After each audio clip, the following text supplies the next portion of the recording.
ಈಗ ಲೀಗಲ್ ಆಗಿ ಎಲ್ಲರೂ ಬಿಸ್ನೆಸ್ ಮಾಡ್ಬೇಕಂತ ಅದೇ, ಇಲ್ಲಿಗಲ್ ಕೆಲವರು ಆಕ್ಟಿವಿಟೀಸ್ ಮಾಡ್ತಾ ಇದ್ದಾರೆ. ಇಲ್ಲಿಗಲ್ ಆಕ್ಟಿವಿಟೀಸ್ ಬಗ್ಗೆನೂ ಅಲ್ಲಿ ಚರ್ಚೆ ಆದಾಗ DC ಅವರು, SC ಅವರು ಎಲ್ಲರೂ ಇರ್ತಾರೆ. ಅಲ್ಲಿಗೆ ಸಂಬಂಧಪಟ್ಟ ಮೈನ್ ಸೆಂಟಿವ್ ಪೊಲ್ಯೂಷನ್ CRTF ಎಲ್ಲ 7 ಕಮಿಟಿ ಅವರು 6 ಜನ ಕಮಿಟಿ ಅವರು ಇರ್ತಾರೆ. 7 ನಾವು ನಾಮಿನೇಟ್ ಕಮಿಟಿ ಅವರು. ಅಲ್ಲಿ ಇಲ್ಲಿಗಲ್ ಆಕ್ಟಿವಿಟೀಸ್ ನಡೆಸಬಾರ್ದು ಅಂತೇಳಿ SP ಅವರಿಗೂ ಹೇಳಿದ್ದಾರೆ, DC ಮೇಡಮ್, ನಿಮ್ಮ ಮೈನ್ ಸೆಂಟ್ ಜಿಯೋಲಜಿಗಳು ಸ್ಟ್ರಿಕ್ಟ್ ಆಗಿ ಹೇಳಿದ್ದಾರೆ. ಆದ್ರೆ ಕೆಲವಷ್ಟು ಕಡೆಗೆ ಏನಾಗಿದೆ, ಅವ್ರ ಹತ್ರ ಮೈನ್ ಸೆಂಟ್ ಜಿಯೋಲಜಿ ಹತ್ತಿರ ಒಳ್ಳೆ ಮೇಡಮ್ ಅವಳು ಆಶಾ, ನಿಮಗೂ ಗೊತ್ತಿರ್ಬೋದು, ನಿಮ್ಮ ಪತ್ರಿಕೆಯಲ್ಲೂ ಅದು ಅವ್ರ ಬಗ್ಗೆ ಬರ್ತಾ ಇರ್ತದೆ. ಹೊನ್ನಾವರ್ ಇರ್ಬೋದು, ಕುಮಟಾ ಇರ್ಬೋದು, ಅಂಕೋಲಾದಲ್ಲಿ ಇವತ್ತೆಲ್ಲ ಕಡೆ ಹೋಗಿ ರೈಡ್ ಮಾಡ್ತಾರೆ ಅವರು. ಆದ್ರೆ ಅವರಿಗೆ ಸರಿಯಾದ ಪ್ರೊಟೆಕ್ಷನ್ ಅಂದ್ರೆ ಪೊಲೀಸ್ ಸಪೋರ್ಟ್ ಸಿಗ್ತಾ ಇಲ್ಲ, ಅಥವಾ ಮತ್ತೆ ಬೇರೆ ಸ್ಟಾಫ್ಗಳು ಕಡಿಮೆ ಇದೆ ಇಲ್ಲಿ ಮೈನ್ ಸೆಂಟ್ ಜಿಯೋಲಜಿಯಲ್ಲಿ. ಹಾಗಾಗಿ ಅವರಿಗೆ ಅದನ್ನ ಕಂಟ್ರೋಲ್ ಮಾಡ್ಲಿಕ್ಕೆ ಆಗ್ತಾ ಇಲ್ಲ. ಅದಕ್ಕೆ ನಮ್ಮ ಜನಪ್ರತಿನಿಧಿಗಳು, ನಿಮ್ಮ ರಿಪೋರ್ಟರು ಪ್ಲಸ್ ಅದಕ್ಕೆ ಸಂಬಂಧಪಟ್ಟ ಎಲ್ಲರೂ ಕೂಡ ಆ ಇಲ್ಲಿಗಲ್ ಆಕ್ಟಿವಿಟೀಸ್ ಅನ್ನ ನಮ್ಮ ಶಾಸಕರಾದಿಯಾಗಿ ನಾವು ಕೂಡ ಹೇಳ್ತೇವೆ, ಅದನ್ನ ಬಂದ್ ಮಾಡಬೇಕು. ನೀವು ಕೂಡ ನಿಮ್ಮ ಸಿಟಿದಲ್ಲಿ ಪಬ್ಲಿಕ್ ಕೂಡ ಆ ಇಲ್ಲಿಗಲ್ ಆಕ್ಟಿವಿಟೀಸ್ ಅನ್ನು ಬಂದ್ ಮಾಡಲಿಕ್ಕೆ ಸಪೋರ್ಟ್ ಮಾಡಬೇಕು. ಅಧಿಕಾರಿಗಳ ಹತ್ರ, ಜನಪ್ರತಿನಿಧಿಗಳ ಹತ್ರ ಮಾತ್ರ ಸಾಧ್ಯ ಇಲ್ಲ, ಎಲ್ಲರೂ ಕೂಡ ಕೈ ಜೋಡಿಸಿದಾಗ ಮಾತ್ರ ಇಂಥ ಇಲ್ಲಿಗಲ್ ಆಕ್ಟಿವಿಟೀಸ್ ಯಾವುದೇ ಇರಬಹುದು, ಮರಣ ಮಾಫಿಯಾ ಅಷ್ಟೇ ಅಲ್ಲ, ಎಲ್ಲ ಇಲ್ಲಿಗಲ್ ಆಕ್ಟಿವಿಟೀಸ್ ಬಂದ್ ಮಾಡಬೇಕಿದ್ರೆ ಪಬ್ಲಿಕ್, ಜನಪ್ರತಿನಿಧಿಗಳು, ಪೊಲೀಸರು, ಅದಕ್ಕೆ ಸಂಬಂಧಪಟ್ಟ ಡಿಪಾರ್ಟ್ಮೆಂಟ್ ಅವರು, ಪತ್ರಿಕಾ ಮಾಧ್ಯಮದವರು, ಮೀಡಿಯಾ ಮಾಧ್ಯಮದವರು ಎಲ್ಲರೂ ಕೂಡ ಕೈ ಜೋಡಿಸಿದಾಗ ಮಾತ್ರ ಆ ಇಲ್ಲಿಗಲ್ ಆಕ್ಟಿವಿಟೀಸ್ ಅನ್ನು ಬಂದ್ ಮಾಡಬಹುದು. ಬಿಟ್ರೆ ಜನಪ್ರತಿನಿಧಿಗಳು ಅಷ್ಟೇ ಹೌದು, ಇವ್ರ ಹತ್ರ ಯಾರ ಹತ್ರ ಆಶಾ ಮೇಡಮ್ ಅಂತೂ ಮೈನ್ ಸೆಂಟ್ ಜಿಯೋಲಜಿ ಅಂತೂ ಹಗಲು ರಾತ್ರಿ ಹೆಣ್ಮಗಳವಳು, ಅವಳಿಗೂ ಕೂಡ ಮೊನ್ನೆ ಧಮಕಿ ಹಾಕಿದ್ದಾರೆ ಹೊನ್ನಾವರದಲ್ಲಿ. ಆದ್ರೂ ಕೂಡ ಅವಳು ಕೇಳ್ತಾ ಇಲ್ಲ, ಯಾರೋ ಪ್ರೆಷರಿಗೂ ಅವಳು ಬಗ್ಗೋಳಲ್ಲ, ಅವಳು ನಿಷ್ಠಾವಂತಳು, ಅವಳ ಕೆಲಸನ ಅವಳು ಮಾಡ್ತಾ ಇದ್ದಾಳೆ. ನೀವೆಲ್ಲರೂ ಪತ್ರಿಕಾ ಮಾಧ್ಯಮದವರು ಕೂಡ ಅದ್ರ ಬಗ್ಗೆ ಸಪೋರ್ಟ್ ಮಾಡಿ, ಪಬ್ಲಿಕ್ ಕೂಡ ಅದನ್ನ ಕೈ ಜೋಡಿಸಲೇಬೇಕು ಸರ್.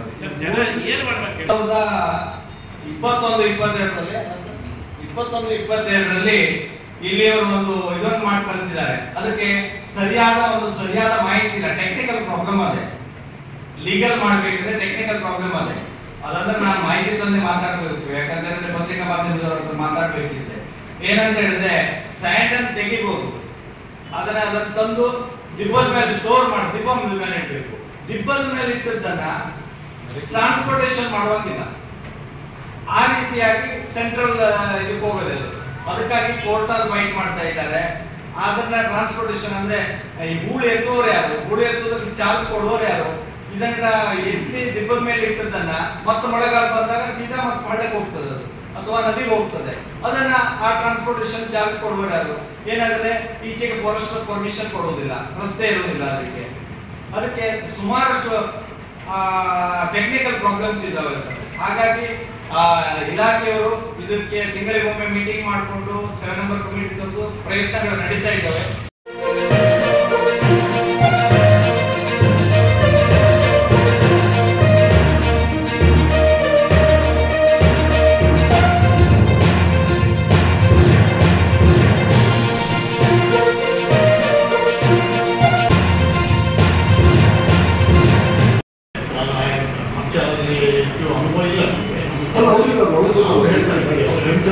ಅದೇ ನೀವು ಸ್ಟಾರ್ಟಿಂಗ್ ಹೇಳ್ತೀರಿ, ಅವರು ಇದ್ದೀರ ಅವ್ರು ಪ್ಲಸ್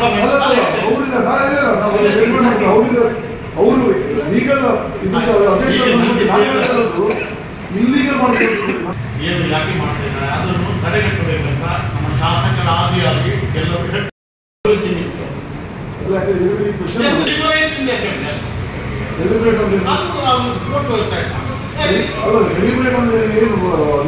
ಡಿಸ್ಕಷನ್ ಪಾರ್ಟಿಸಿಪೇಟ್ ಮಾಡಬಹುದು.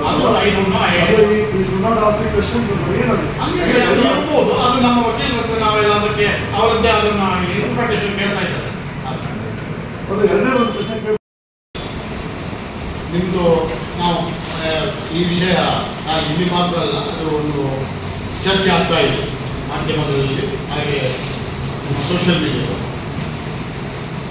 ಇದು ಎಲ್ಲ ಕಪಲ ಕಲ್ಪಿತ ನ್ಯೂಸ್ ಬರ್ತಾ ಇದೆ. ಆಕ್ಚುಲಿ ಕೋರ್ಟ್ ಆದೇಶ ಪ್ರಕಾರ ಸತೀಶ್ ಸಾಹೇಬ್ರವರ ಆ MLA ಪದವಿಗೆ ಯಾವುದೇ ರೀತಿಯ ಚ್ಯುತಿ ಬಂದಿಲ್ಲ. ಅವರು ಬೇರೆ ಯಾರು MLA ಇದ್ದಾರೆ ಆ MLA ಥರನೇ ಅವರು ಎಲ್ಲ ಕಾನ್ಸ್ಟಿಟ್ಯೂನ್ಸಿ ಎಲ್ಲ ಅಭಿವೃದ್ಧಿ ಕಾರ್ಯಕ್ರಮಗಳಲ್ಲಿ ಭಾಗವಹಿಸ್ಬೋದು ಮತ್ತು ಅಭಿವೃದ್ಧಿಯಲ್ಲಿ ಭಾಗವಹಿಸ್ಬೋದು. ಫೀಸ್ ಮಾತ್ರ ತಗೊಳ್ಳಿಕ್ಕಿಲ್ಲ ಅಟೆಂಡ್ ಮಾಡಿ. ಎಲ್ಲಿ ವಿಧಾನಸಭೆಯಲ್ಲಿ ಅಟೆಂಡ್ ಮಾಡಿದ್ರೆ ಫೀಸ್ ತಗೊಳ್ಳಿಕ್ಕಿಲ್ಲ. ಅದು ಬಿಟ್ಟರೆ ಬೇರೆ ಯಾವುದೇ ರೀತಿಯ ಚ್ಯುತಿ ಅವರಿಗಿಲ್ಲ. ಇವರ ಆರ್ಡರನ್ನು ಜನಾರ್ದನ್ ರೆಡ್ಡಿ ಇಟ್ಕೊಂಡು ಹೋಗಿ ಹೈದರಾಬಾದ್ನಲ್ಲಿ ಕೋರ್ಟ್ನಲ್ಲಿ ಪ್ರೆಸೆಂಟ್ ಮಾಡಿ ಅವರು ಕೂಡ ಅದೇ ರೀತಿಯ ಒಂದು ಆರ್ಡರ್ನ ಇಟ್ಕೊಂಡು ಬಂದಿದ್ದಾರೆ. ಅದೇ ರೀತಿಯ ಆರ್ಡರ್ ಅಲಹಾಬಾದ್ನಲ್ಲಿ ಕೂಡ ಸುಪ್ರೀಂ ಕೋರ್ಟ್ ಅಲಹಾಬಾದ್ ಒಬ್ಬ ವಿಧಾಯಕನಿಗೆ ಕೂಡ ಇದೇ ರೀತಿಯ ಆರ್ಡರ್ ಬಂದಿತ್ತು. ಅದನ್ನು ನಾವು ಉಲ್ಲೇಖ ಮಾಡಿದ್ದು. ನಮ್ಮ ಏನು ಡಿಸಿಷನ್ ಆಗಿದೆ ಅದನ್ನು ಜನಾರ್ದನ್ ರೆಡ್ಡಿ ಅವರು ಕೂಡ ಹೈದರಾಬಾದ್ನಲ್ಲಿ ಉಲ್ಲೇಖ ಮಾಡಿ ಅವರಿಗೂ ಅದೇ ಸವಲತ್ತು ಸಿಕ್ಕಿದೆ. ಇವರು ಬೇರೆ ಯಾವ MLA ಇದ್ದಾರ ಅದೇ ರೀತಿ ಎಲ್ಲ ಒಂದು ಹಕ್ಕು ಬಾಧ್ಯತೆಯನ್ನು ಅವರು ಪಡೆದಿದ್ದಾರೆ. ಭಾಗವಹಿಸಿದ್ದಾರೆ. ಅಲ್ಲ ಹಾಜರಾತಿ ಇದೆಯಾ? ಹಾಜರಾತಿ ಇದೆ ಅಧಿವೇಶನದಲ್ಲಿ. ಯಾಕೆಂದ್ರೆ ಅಧಿವೇಶನದ್ದು ಇದು ಪ್ರತಿ ದಿವಸದ ಹಾಜರಾತಿ ಇದು ಮಾಡ್ತಾರೆ. ಪ್ರತಿನಿಧಿ ಶುಲ್ಕ ಇದೆಯಲ್ಲ ಅದು ತಗೊಳ್ಬಾರ್ದು ಅಂತ ಇದೆ ಅಷ್ಟೇ. ಆರ್ಡರ್ ಅಲ್ಲಿ ಇರೋ ಪ್ರಕಾರ ವಿಧಾನಸಭೆ ಅಧಿವೇಶನದಲ್ಲಿ ಪಾಲ್ಗೊಳ್ಳುವುದಿಲ್ಲ, ಪಾಲ್ಗೊಳ್ಳುವುದಲ್ಲ, ಡೆಲಿಬರೇಷನ್ ಮಾಡ್ಲಿಕ್ಕಿಲ್ಲ ಅಂತ ಕ್ಲಿಯರ್ ಆಗಿ ಹೇಳ್ಬಿಡ್ತೇನೆ. ಡೆಲಿಬರೇಷನ್ ಮಾಡ್ಲಿಕ್ಕಿಲ್ಲ ಅಂತ ಹೇಳಿ ಅಷ್ಟೇ. ಅದು ಕ್ಲಿಯರ್ ಆಗಿ ಹೇಳ್ಬಿಡ್ತೇನೆ ನಾನು. ನೀವು ತಿಳಿದಕ್ಕೆ ಕೇಳಿದಕ್ಕೂ ಅದನ್ನು ಹೀಗೆ ಕುಟ್ಟಿ ಕೇಳಿದ. ಗ್ಲೋಬಲ್ ಹಾರ್ಟ್ ಫೌಂಡೇಶನ್ ಪುಣೆ ಹೃದ್ರೋಗಿಗಳಿಗೆ ಕಾರವಾರದಲ್ಲಿ ಚಿಕಿತ್ಸೆ ಲಭ್ಯ. ಬಹುಜನರ ಬೇಡಿಕೆಯ ಮೇರೆಗೆ ಕಳೆದ 25 ವರ್ಷಗಳಿಂದ ಸುಮಾರು 30,000 ಹೃದ್ರೋಗಿಗಳಿಗೆ ಚಿಕಿತ್ಸೆ ನೀಡಿದ ಪ್ರತಿಷ್ಠಿತ ಸಂಸ್ಥೆ ಪುಣೆಯ ಗ್ಲೋಬಲ್ ಹಾರ್ಟ್ ಫೌಂಡೇಶನ್ ವತಿಯಿಂದ ಹೃದಯ ಚಿಕಿತ್ಸಾ ಶಿಬಿರವು ನಡೆಯಲಿದೆ. ಇದೇ ಬರುವ ಡಿಸೆಂಬರ್ 6 ಶನಿವಾರ ಹಾಗೂ ಡಿಸೆಂಬರ್ 7 ಭಾನುವಾರದಂದು ಕಾರವಾರದ ಹೋಟೆಲ್ ಪ್ರೀಮಿಯರ್ ರೆಸಿಡೆನ್ಸಿ 2ನೇ ಮಹಡಿಯಲ್ಲಿ ಬೆಳಿಗ್ಗೆ 6 ಗಂಟೆಯಿಂದ ಶಿಬಿರ ಆರಂಭವಾಗಲಿದೆ. ಮನೆ ಬಾಗಿಲಲ್ಲಿ ಚಿಕಿತ್ಸೆ ನೀಡಿ 3D ವ್ಯಾಸ್ಕ್ಯುಲರ್ ಟೆಕ್ ಮೂಲಕ ಸ್ಕ್ಯಾನಿಂಗ್, ಆಯುರ್ವೇದಿಕ ಔಷಧದಿಂದಲೇ ಹೃದಯ ಸಂಬಂಧಿ ಕಾಯಿಲೆ ನಿವಾರಣೆ, ಮಯೋಡ್ರಾಪ್ಸ್ XL ಔಷಧವೂ ಲಭ್ಯ. ಇದು ಕಾರವಾರದಲ್ಲಿ ನಡೆಯುವ 7ನೇ ವರ್ಷದ ಶಿಬಿರವಾಗಿದೆ. ಸೀಮಿತ ಜನರಿಗೆ ಮಾತ್ರ ಅವಕಾಶ ಲಭ್ಯವಾಗಲಿದ್ದು ಇಂದೇ ನಿಮ್ಮ ಹೆಸರನ್ನು ನೋಂದಾಯಿಸಿಕೊಳ್ಳಿ.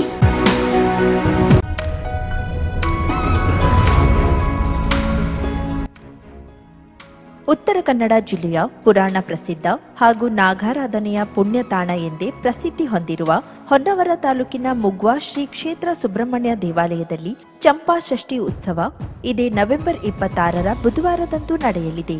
ಹೊನ್ನವರ ತಾಲೂಕಿನ ಮುಗ್ವಾ ಶ್ರೀ ಕ್ಷೇತ್ರ ಸುಬ್ರಹ್ಮಣ್ಯ ದೇವಾಲಯದಲ್ಲಿ ನವೆಂಬರ್ 26ರ ಬುಧವಾರ ನಡೆಯುವ ಚಂಪಾಷಷ್ಠಿ ಉತ್ಸವ ಜಾತ್ರಾ ಮಹೋತ್ಸವದ ಪ್ರಯುಕ್ತ ದೇವಾಲಯದಲ್ಲಿ ಬೆಳಿಗ್ಗೆ 7 ಗಂಟೆಯಿಂದ ರಾತ್ರಿ 8:30ರವರೆಗೆ ಪೂಜೆಗೆ ಅವಕಾಶ ಕಲ್ಪಿಸಲಾಗಿದೆ. ಸಮೀಪದ ನಾಗಬನದಲ್ಲಿರುವ ನಾಗದೇವರಿಗೆ ಬೆಳಿಗ್ಗೆ 8:30ರಿಂದ 12 ಗಂಟೆಯವರೆಗೆ ಕ್ಷೀರಾಭಿಷೇಕ, ಆರತಿ ಮತ್ತು ಫಲಾಭಿಷೇಕ ಸೇರಿದಂತೆ ವಿವಿಧ ಸೇವೆ ನಡೆಯಲಿದೆ. ಬೆಳಿಗ್ಗೆ 7 ಗಂಟೆಯಿಂದ ದೇವಾಲಯದಲ್ಲಿ ಹಣ್ಣು ಕಾಯಿ ಸೇವೆ, ಅರ್ಚನೆ, ಆರತಿ, ಸರ್ವ ಸೇವೆ, ಪಂಚಖಾದ್ಯ ಸೇವೆ, ಲಾಡು ಪ್ರಸಾದ ಸೇವೆ ಸೇರಿದಂತೆ ವಿವಿಧ ಸೇವೆ ನಡೆಯಲಿದೆ. ರಾತ್ರಿ 8:30ರ ನಂತರ ದೇವಾಲಯದಲ್ಲಿ ಯಾವುದೇ ಸೇವೆ ಇರುವುದಿಲ್ಲ. ಭಕ್ತಾದಿಗಳು ಹೆಚ್ಚಿನ ಸಂಖ್ಯೆಯಲ್ಲಿ ಆಗಮಿಸಿ ಶ್ರೀ ದೇವರ ಕೃಪೆಗೆ ಪಾತ್ರರಾಗಬೇಕಾಗಿ ವಿನಂತಿ. ಸರ್ವರಿಗೂ ಆದರದ ಸ್ವಾಗತ ಕೋರುವವರು ದೇವಸ್ಥಾನ ಆಡಳಿತ ಕಮಿಟಿಯ ಅಧ್ಯಕ್ಷರು, ಉಪಾಧ್ಯಕ್ಷರು, ಸರ್ವ ಸದಸ್ಯರು, ಮುಗ್ವಾ ಸುಬ್ರಹ್ಮಣ್ಯ ದೇವಸ್ಥಾನ, ಹೊನ್ನವರ, ಉತ್ತರ ಕನ್ನಡ. 50,000ಕ್ಕೂ ಅಧಿಕ ಸಬ್ಸ್ಕ್ರೈಬರ್ಸ್, 1.68 ಕೋಟಿಗೂ ಮೀರಿದ ವ್ಯೂಸ್, ಸುದ್ದಿಯೊಂದು 10 ಲಕ್ಷಕ್ಕೂ ಹೆಚ್ಚು ವ್ಯೂಸ್ ಕಂಡ ಹೆಗ್ಗಳಿಕೆ, ವಸ್ತುನಿಷ್ಠ ಮತ್ತು ಖಾತ್ರಿಯಾದ ವರದಿಗಾರಿಕೆ, ಉತ್ತರ ಕನ್ನಡದ ಅತಿ ಹೆಚ್ಚು ಸಬ್ಸ್ಕ್ರೈಬರ್ ಹೊಂದಿರುವ ಯೂಟ್ಯೂಬ್ ಚಾನೆಲ್. ಕರಾವಳಿ ಮುಂಜಾವು ಡಿಜಿಟಲ್ ವೀಕ್ಷಕರಿಗೆ ಧನ್ಯವಾದ. ಇನ್ಮುಂದೆ ಸುದ್ದಿಯಲ್ಲ ಮತ್ತಷ್ಟು ಸೊಗಸು. ನಿಮ್ಮಲ್ಲಿಯ ಸಭೆ ಸಮಾರಂಭ, ಅಂಗಡಿ ವ್ಯಾಪಾರ ಮಳಿಗೆಯ ಸಹಕಾರಿ ಸಂಸ್ಥೆಯ ಶುಭಾರಂಭದ ಕಾರ್ಯಕ್ರಮಗಳ ವಿಸ್ತೃತ ವಿಡಿಯೋ ಸುದ್ದಿ. ಸಂಪರ್ಕಿಸಿ ನಮ್ಮ ಕರಾವಳಿ ಮುಂಜಾವು ಡಿಜಿಟಲ್ ಪ್ರತಿನಿಧಿಗಳನ್ನ.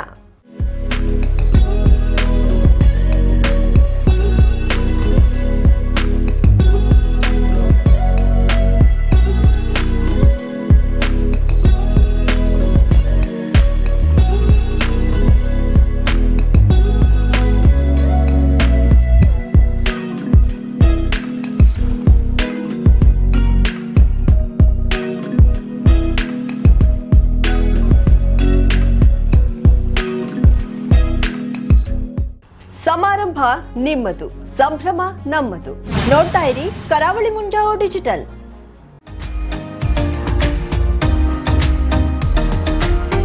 ಮಿಲನ್ ಎಂಟರ್ಪ್ರೈಸಸ್ ಬೃಹತ್ ಎಲೆಕ್ಟ್ರಾನಿಕ್ ಹಾಗೂ ಫರ್ನಿಚರ್ ಮಳಿಗೆ. ಉತ್ತರ ಕನ್ನಡ ಜಿಲ್ಲೆಯಲ್ಲೇ ಅತಿ ಹೆಚ್ಚು ಮಳಿಗೆಗಳನ್ನ ಹೊಂದಿರುವ, ಅತಿ ಹೆಚ್ಚು ಸಂತೃಪ್ತ ಗ್ರಾಹಕರನ್ನ ಹೊಂದಿರುವ ಮೂಲಕ ಹೆಗ್ಗಳಿಕೆಗೆ ಪಾತ್ರವಾಗಿರುವ ಏಕೈಕ ಸಂಸ್ಥೆ ಮಿಲನ್ ಎಂಟರ್ಪ್ರೈಸಸ್. ನಮ್ಮ ಮಳಿಗೆಗಳಲ್ಲಿ ಪ್ರಸಿದ್ಧ ಕಂಪನಿಗಳ electronic refrigerator, washing machine, LED TV, ಎಸಿಗಳು ಲಭ್ಯ. ಭಾರತದ ಕರಾವಳಿ ಹವಾಮಾನಕ್ಕೆ ಹೊಂದಿಕೊಳ್ಳುವ ನಂಬರ್ 1 ಬ್ರ್ಯಾಂಡ್ ಆದ ಗೋದ್ರೇಜ್ ಕಂಪನಿಯ ಕಪಾಟು, ಆಫೀಸ್ ಟೇಬಲ್, ಆಫೀಸ್ ಚೇರ್, ಬ್ಯಾಂಕ್ಗಳಿಗೆ ಹಾಗೂ ಚಿನ್ನದ ಅಂಗಡಿಗಳಿಗೆ ಬೇಕಾಗುವ ಸೇಫ್ ಲಾಕರ್ಗಳು ಅತಿ ಕಡಿಮೆ ಬೆಲೆಯಲ್ಲಿ ಲಭ್ಯವಿದೆ. Teak wood sofa set, wooden dining table ಹಾಗೂ ಗ್ರಾಹಕರಿಗೆ ಬೇಕಾಗುವ ಅಳತೆಯಲ್ಲಿ ನಿಮ್ಮ ಮನೆಗೆ ಹೊಂದಿಕೊಳ್ಳುವ ಹಾಗೆ ಫರ್ನಿಚರ್ ಗಳನ್ನ ಮಾಡಿಕೊಡಲಾಗುವುದು. ಕಸ್ಟಮೈಸ್ಡ್ ಕಿಚನ್, ವಾರ್ಡ್ರೋಬ್ ಗಳನ್ನ ಅತಿ ಹೆಚ್ಚು ವರ್ಷಗಳ ಕಾಲ ಬಾಳಿಕೆ ಬರುವ ಹಾಗೆ ವಾರಂಟಿಯೊಂದಿಗೆ ಮಾಡಿಕೊಡಲಾಗುವುದು. ನಮ್ಮಲ್ಲಿ ಡ್ಯೂರಾಫ್ಲೆಕ್ಸ್, ಗೋದ್ರೇಜ್ ಕಂಪನಿಯ memory foam mattress, orthopaedic mattress, spring ಮ್ಯಾಟ್ರೆಸ್ಗಳು ಕಡಿಮೆ ಬೆಲೆಯಲ್ಲಿ ಲಭ್ಯ. ವಿವಿಧ ಕಂಪನಿಗಳ ನವೀನ ಮಾದರಿಯ ಮಿಕ್ಸರ್, ಗ್ರೈಂಡರ್, ಫ್ಯಾನ್, ಕುಕ್ಕರ್, ತವಾ, ಫ್ಲಾಸ್ಕ್, ಮೈಕ್ರೋ ಓವೆನ್ಗಳು ಲಭ್ಯವಿದೆ. 0% ಬಡ್ಡಿಯೊಂದಿಗೆ ಸ್ಥಳದಲ್ಲಿಯೇ ಬಜಾಜ್ ಫೈನಾನ್ಸ್ ನಿಂದ ಸಾಲ ಸೌಲಭ್ಯವಿದೆ. ಮಿಲನ್ ಎಂಟರ್ಪ್ರೈಸಸ್ ನಲ್ಲಿ ಖರೀದಿ ಮಾಡುವ ಗ್ರಾಹಕರಿಗೆ ಡಿಸ್ಕೌಂಟ್ ಮತ್ತು ಗಿಫ್ಟ್ ಜೊತೆಗೆ ಪ್ರತಿ 2,000 ರೂಪಾಯಿಗಳ ಖರೀದಿಗೆ ಒಂದು ಬಂಪರ್ ಲಕ್ಕಿ ಡ್ರಾ ಕೂಪನ್ ನೀಡಲಾಗುವುದು. ಈ ಲಕ್ಕಿ ಡ್ರಾನಲ್ಲಿ 7 ಲಕ್ಷದವರೆಗೆ ಬಹುಮಾನ ಗೆಲ್ಲುವ ಅವಕಾಶ ನಿಮ್ಮದಾಗಿರುತ್ತದೆ. ಲಕ್ಕಿ ಡ್ರಾದಲ್ಲಿ 1 ಕಾರ್, 2 ಬೈಕ್ ಮತ್ತು ರೆಫ್ರಿಜರೇಟರ್, ವಾಷಿಂಗ್ ಮಷೀನ್ ಸೇರಿದಂತೆ 30 ಲಕ್ಕಿ ಗ್ರಾಹಕರಿಗೆ ಬಹುಮಾನ ಗೆಲ್ಲುವ ಅವಕಾಶ. ಗ್ರಾಹಕರ ಸಂತೃಪ್ತಿಗೆ ನಮ್ಮ ಮೊದಲ ಆದ್ಯತೆ ಎನ್ನುವುದು ಮಿಲನ್ ಎಂಟರ್ಪ್ರೈಸಸ್ ನ ವಾಕ್ಯ.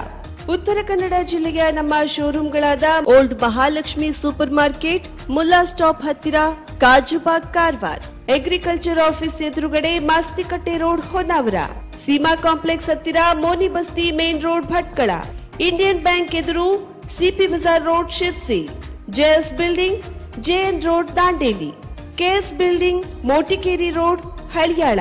ಇಲ್ಲಿಗೆ ತಪ್ಪದೇ ಭೇಟಿ ನೀಡಿ ಸಂತೃಪ್ತರಾಗಿ.